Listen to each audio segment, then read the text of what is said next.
welcome to Let's Talk Diz, a show that gives you everything you need to know to help make your Disney vacation as magical as can be in under 20 minutes. I'm your host, Jeff Coviello, and with me each week is Disney Master Sandy from Easy Diz by Instant Impressions Travel Services. Sandy, how are you doing today? I'm doing great, Jeff. How are you? I'm doing well. I'm excited today. Today we are continuing our series on Disney resorts, and today we are going to talk about Disney's Coronado Springs Resort. Excellent. I love it over there. It's actually among my top in moderate resort choices. I love staying there. It's a very, very unique and cool-looking resort. So let's lead, I guess, with the history of the resort and when it was built, any changes that it's had, because it's gone through most recently a pretty significant change. So let's break it down for people. How did it start, and how did we get where we are? It opened in August of 1997, and it is unique in so many ways, including that when it opened, it was the first moderate resort to also be a convention center. Yes, big deal. Very big deal. Just recently, July of 2020, we saw big changes there. They got rid of a small section of the resort, and they replaced it with the Gran Destino Tower. And it is grand, as its grand name indicates. It is among my new favorites. I am simply in love. What makes it? What had you fall in love with it? They really hit it out of the park with this. First of all, if you know me, you know I'm a little bit of a hotel motel snob, though I put that aside in Disney. No. For those of you that don't know, big difference, hotel versus motel. Hotels are all interior corridors. So I love that when you get there, you're inside. So if it's Florida rain, you're not walking around outdoors like it's so many of the resorts. And it's just breathtaking from the minute you enter their lobby.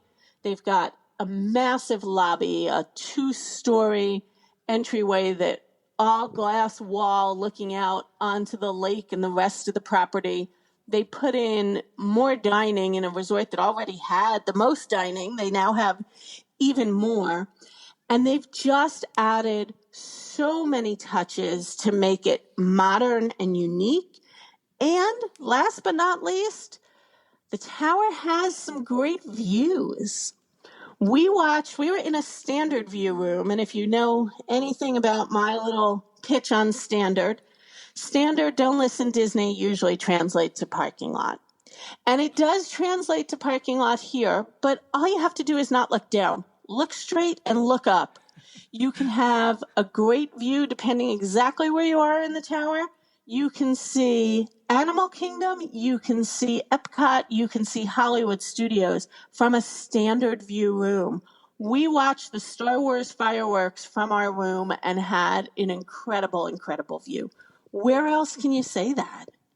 Probably not many places on property. I would say that the only other one might be the Riviera, if that's even the case. They do offer some amazing views there as well, but you're going up in category to the home away from home, the deluxe resort, so you're changing prices drastically. Right, which is very important, right? All right, so let's talk about it. Who is it for? Who do you think that this resort is really geared to target? Obviously, as I said, it's convention goers. So you may end up there by default, so to speak, because your company's having a conference and you want to add on and you don't want to move rooms, so you're staying there. It's a great resort for families. It's going to give you some extra space in your room over a value resort. And if you're a tower person, one of the other unique elements to the tower is it is the only moderate that offers a club level access. So it's for somebody who really wants all of those extra elements, but doesn't necessarily want the price tag that goes with it. With club level, you're getting that expedited check-in, that extra level of service, but you're also getting that lounge. So you can have breakfast in the lounge, snacks throughout the day, appetizers. The lounge also has great viewing, as I was saying, of the Star Wars fireworks if you opted for a room on the other side, which has a teensy tiny Magic Kingdom fireworks view. You kind of get the best of both worlds this way. And you can get one of those club level rooms because it's a moderate resort. Get the club level experience for less than a standard view room would be at some place like the Contemporary. So you can kind of up your game getting all of that extra stuff and getting some value. If you were to describe it, would you say that it's overwhelmingly people that are attending conferences, or do you think it's split? So it definitely depends on the time of the year. I think where I see it the most is in the bar areas at night and in some of the restaurants at night. The advantage to having a lot of conference people with you, if they're doing what their company sent them to do, they're going to the conference. Follow along. You know where they're not going? Anywhere that you want to be as a vacation goer. They're not getting on the bus with me to go to the theme park. So the buses tend to be quieter in the morning. Sometimes in the evening, they've gone after a conference.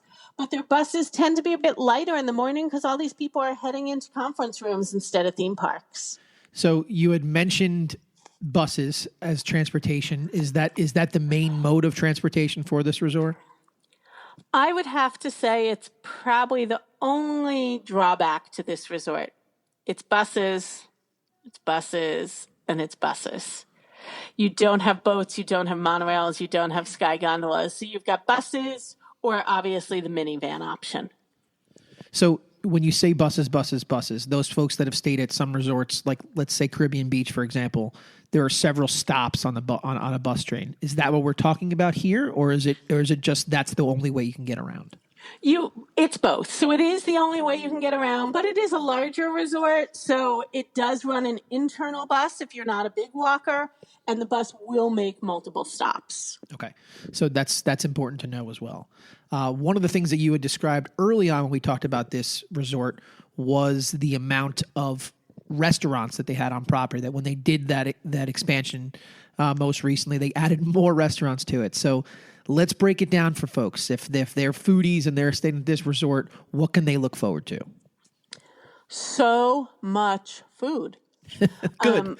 It's amazing. And there's even an extra pop-up restaurant if the conferences aren't doing food. So it's interesting to me how much detail Disney puts into things.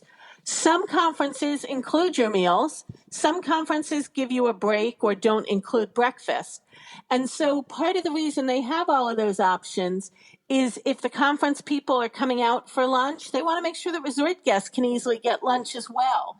So it gives them many more opportunities. They've got your typical quick service restaurant, El Mercado, 3 different made-to-order stations, great burgers, Mexican, lots of choices in there. But, go up, order your food, take it on a tray, and have a seat. Right.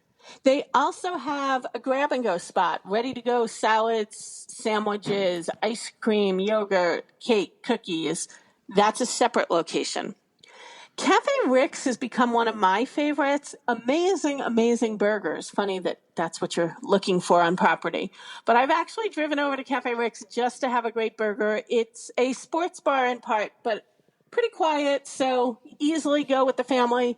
Definitely somewhere to get a great sit-down meal that does not need a reservation. But you said it's a sports bar, so there are televisions and things like that going on there?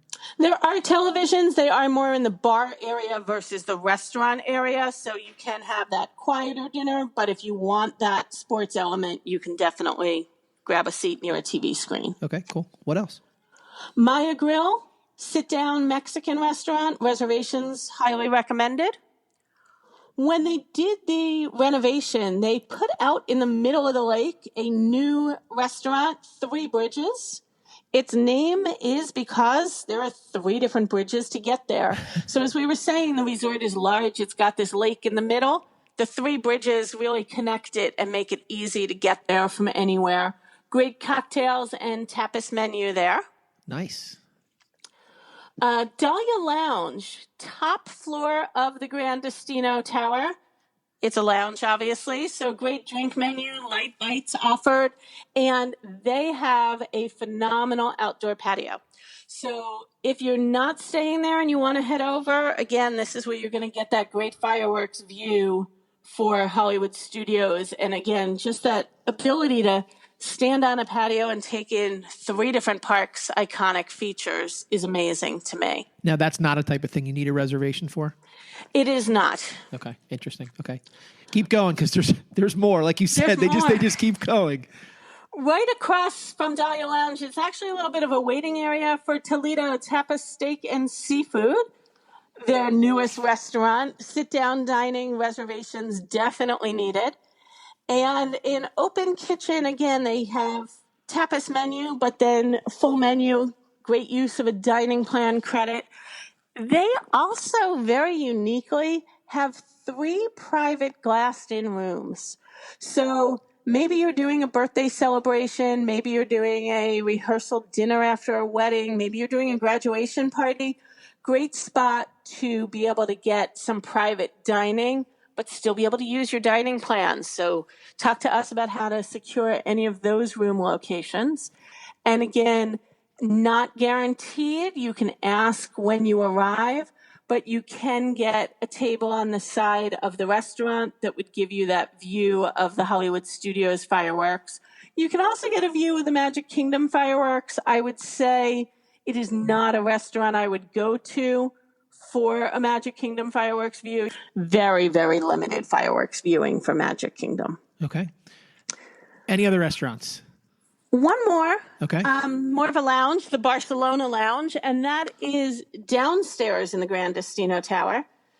Again, lounge, as its name indicates, it does have that bar feature to it, but it also has grab and go options. So you can get a lot of breakfast things in the morning. They've got fruit cups and bagels and muffins, croissants, things like that. And again, this is where Disney's kind of upped their game. When you're sitting on a bar stool at Barcelona Lounge, if you reach underneath the bar, you've got a USB plug, you've got a pocketbook or a backpack hook, all those extra little things that you don't necessarily think of. Especially for convention folks, right? I mean, like being that resort, that's key for people that are going on business, definitely. It's amazing. And again, the Barcelona Lounge and that whole Gran Destino Tower was done with Walt's love of the Dalai Lama. It really is very Gaudi-esque to me, so I can picture myself sitting in parts of Barcelona, Spain while I'm there. It's very well named, incredibly themed. They also did a phenomenal job. I was there for the holidays. I loved their tree with that 2-story foyer was incredible. And in the Barcelona Lounge, you will find what is now quickly becoming a very iconic picture of Walt and Mickey new to Gran Destino Tower. So lots of places to eat. On top of everything we talked about, there's also 2 outdoor bars on top of all of that. Well, I think when you have a resort that's the size of Disney's Coronado Springs Resort, you need to have that many options because there's so many different people that are visiting there. And so there might be a moment where you want to go and watch whatever game is on. And there's not a lot of places on property that is the main feature. So that offers it there. There's also the tapas, and there's drinks, and there's lounges. I mean, it just sounds like a very, very robust offering of different options for any guest or that's staying on property or just wants to go there for a meal. So many great things. All right, so what didn't we cover? What else is there in this resort that we can kind of go through? Somehow we didn't cover 50% of it. We didn't talk about the phenomenal wedding courtyard they've got, so keep your eyes peeled for a bride right out back. They've got a fire pit. They've got a great pool with a wonderful slide and a kiddie pool and a playground area. They've got a running track, and a couple of mornings a week they do a fun run. They do morning yoga classes, painting classes. And my favorite that I managed to take part in a few weeks ago, Sangria University. I now hold a degree in sangria making. The amount of Disney degrees you have never ceases to amaze. What does a sangria making degree entail? We learned about the history of sangria. We learned about different elements of why sangria is made, how to make it, what wines do you want to mix, what fruits do you want to mix. A lot of sampling in that class, and then the opportunity to create our own sangria and really kind of understand the mix of the sweeter fruits and the tart fruits and mix it, play with it, see what you thought of it. Maybe it wasn't tasting how you wanted. What do we add to get that perfect mix? So a lot of fun. Are you a white or a red girl? I'm typically a white girl, a super sweet girl, so I played with a lot of the fruits and really enjoyed. Now, something like that, obviously, I'm imagining extra cost, correct? It is, but it was a nominal fee. It's offered currently Friday, Saturday, Sunday afternoon. It's under $40. Great hour of entertainment. And I will tell you, without a doubt, they gave me way more than $40 worth of sangria to drink. Well, that's good. And the degree that you can come home with that you can make drinks for the rest of us. That is right. My bragging rights now that I am a sangria certified person are huge. That's fantastic. What else do we need to let anybody know that maybe is important if they're considering staying at this resort before they contact somebody like yourself over at Easy Diz by Instant Impressions? I think I obviously focused a lot on the tower. It's newest. It's really where my love is. But they do have a great rest of the resort. There are 3 other sections, typical moderate resort buildings that we're used to with those exterior hallways. Again, they're going to be further from all of the lobby areas, all the food areas, but great options. And sometimes that's what works in your budget because the tower is $30 to $50 more per night than the standard room. So talk to somebody. Again, I've said it before. It is not a one-size-fits-all answer at Disney. Let us help you craft the perfect vacation for your family. And all those things that we mentioned, they're not exclusive to the tower. There's something that you can get with just staying on property. That is correct. Sandy, thanks for taking the time to explain this awesome, unique, and wonderful resort. Thanks, Jeff. And that's a wrap this week on Let's Talk Diz. Be sure to reach out to the folks at Easy Diz by Instant Impressions Travel Services for any Disney destination planning. Make it a great week. And as always, keep making memories.